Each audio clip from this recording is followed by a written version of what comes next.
What's up, guys? Coming to you shirtless from beautiful San Diego. Super hot in here. So I want to make a quick video though, running down some things that I've been having happen in my trading, and hopefully share some insights of 3 things that you guys can implement to your trading if you're struggling right now, if you want to work on building some really good habits. These are 3 things that have been beneficial. I didn't come up with these 3 things. These have been passed down from other people, just for some really good advice.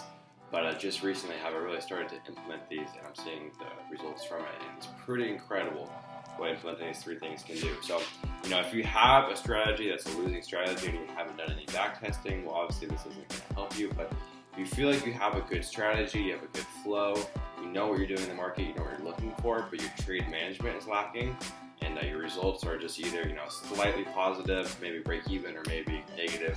A lot of times that can come down to your trade management and just how you're reacting to these setups, not so much about the setups that you're trading. There's a lot of ways to trade the market, there's a lot of ways to trade the market successfully, but there's a few principles of trade management that are pretty much set in stone and are undeniable. So there's 3 things I'm going to share with you guys today. Dwell on that, and they're also good just to start building some positive habits for your trading psychology. So the first one that I've been implementing is only taking 4 trades a week, which is funny because most people that are below the $25,000 mark, they can't make more than 3 trades a week. They're under the PDT rule.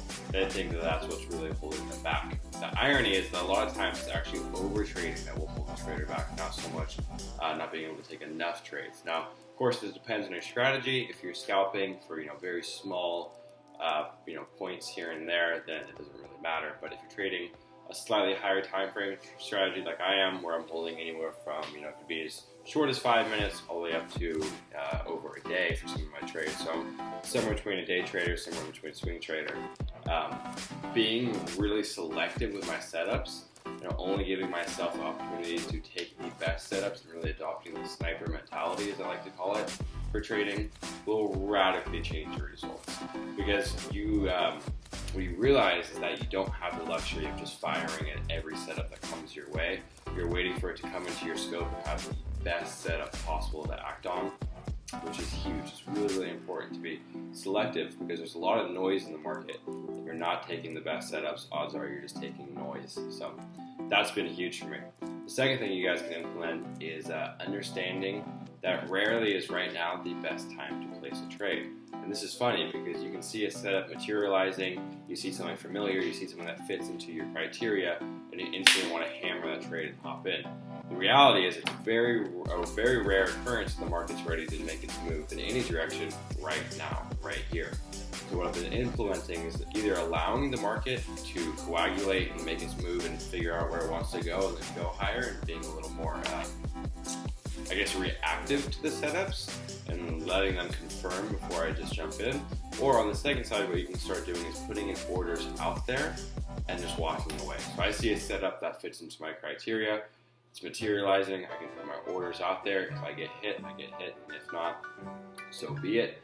This has made a huge difference in my trading. I'm a lot less impulsive, and I let my trades figure themselves out before I enter and take any kind of risk. So I really allow it to tell me what it wants to do.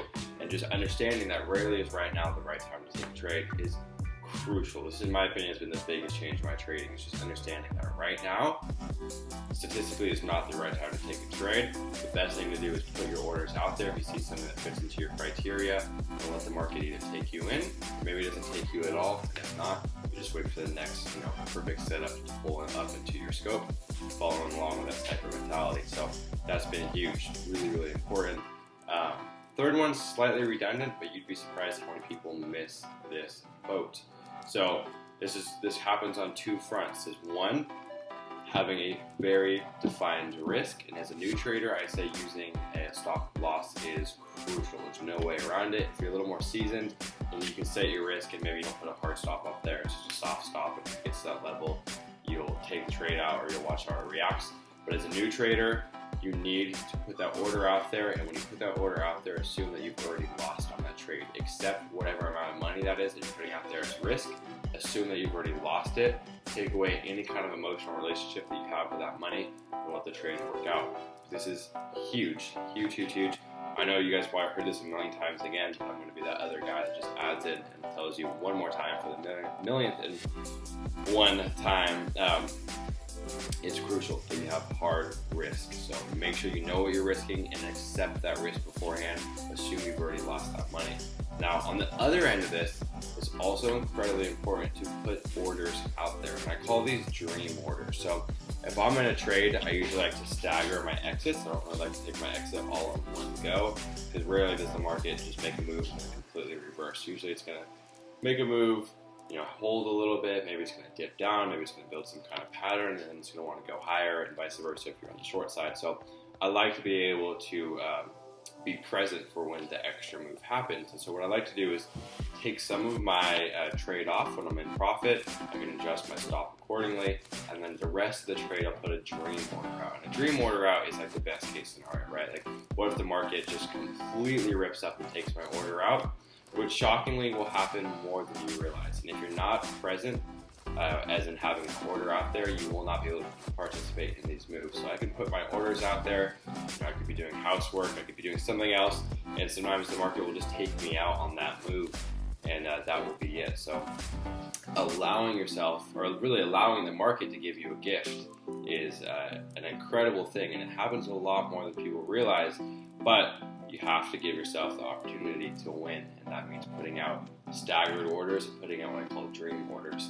Will make huge improvements in your trades, because the reality is a lot of people will have a lot of base hits, right? You have a lot of just consistent, whatever your base hit kind of gain is. For me, it's anywhere from $150 to $300 like a base hit. That's like my typical trade is what I pay out on average. And those add up, they're amazing, but every now and then you'll have that $3,000 trade, or that $2,500 trade, or even that $1,000 trade that can really make your week or even your month.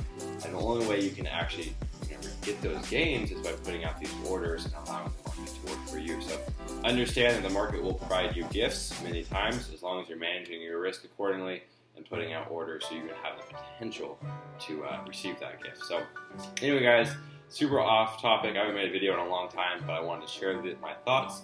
And if you guys want more videos like this, drop a comment down below, and I would love to talk to you guys. And hopefully I can make more videos sharing my experience trading. All right, take care, fellas. Bye.